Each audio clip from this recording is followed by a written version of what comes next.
Hi, I'm Graham. I'm the entire VoteCSR team. Everybody else isn't here. We're hopeful. VoteCSR is a fairly complicated concept that's not going to happen in 5 minutes. Okay. There's a 14-slide presentation behind this first slide, which will take me about half an hour to get through. So what I'm going to do is instead talk to you about the process that we deployed during the weekend.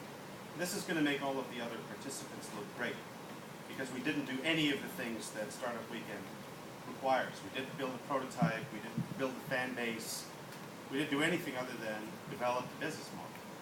The business model behind VoteCSR is there's apparently a market failure in corporate social responsibility.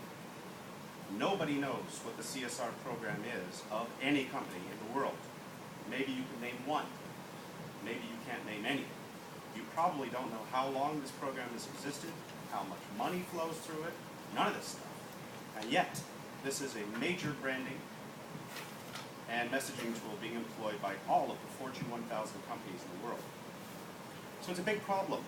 It's a global problem with local repercussions. Now, the people who get the funding, these are called socially responsible organizations, struggle to connect with corporates. And the public doesn't seem to have a say.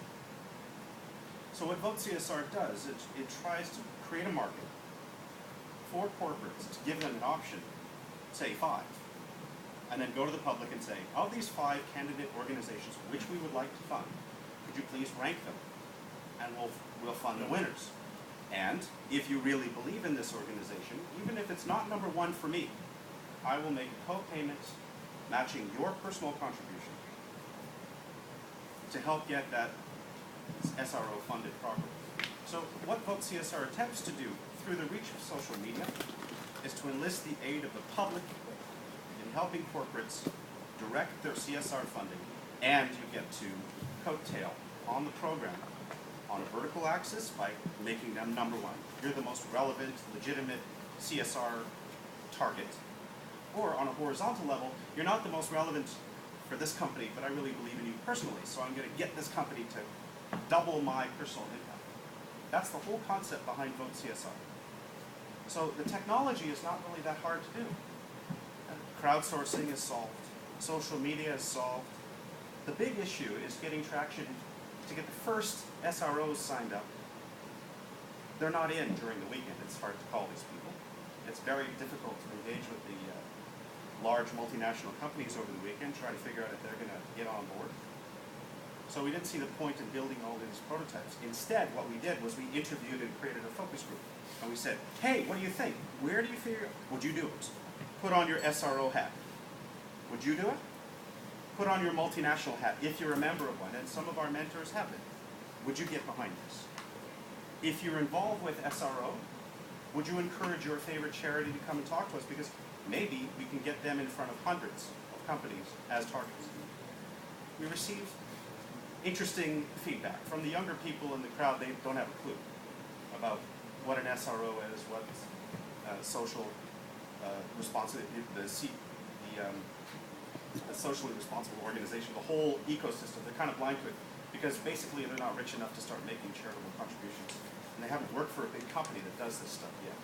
But the more experienced people said, you know, it looks like a good idea. I do see a market failure here, but I see the following obstacles, and that's kind of where we focused. And they were technical, they were social. The people who control these programs are in the HR department. The people who control these programs feel ownership. How are you going to wrest control from them? How are you going to not threaten and kill this idea? Because as the messenger of change, perhaps these people don't want to receive that change, and they'll fight you. So how do you nuance your approach so that they would look at it as a positive thing? So I apologize for not building a startup. I'm sorry.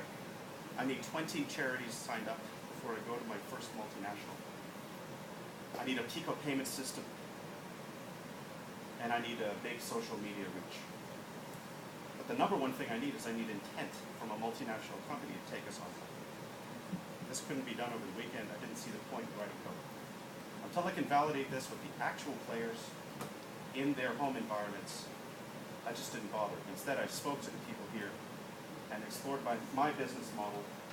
And I used something like 50 or 60 man hours that were available, highly motivated, highly intelligent, well-educated, and I received a lot of advice on how to get this done. So, thank you very much.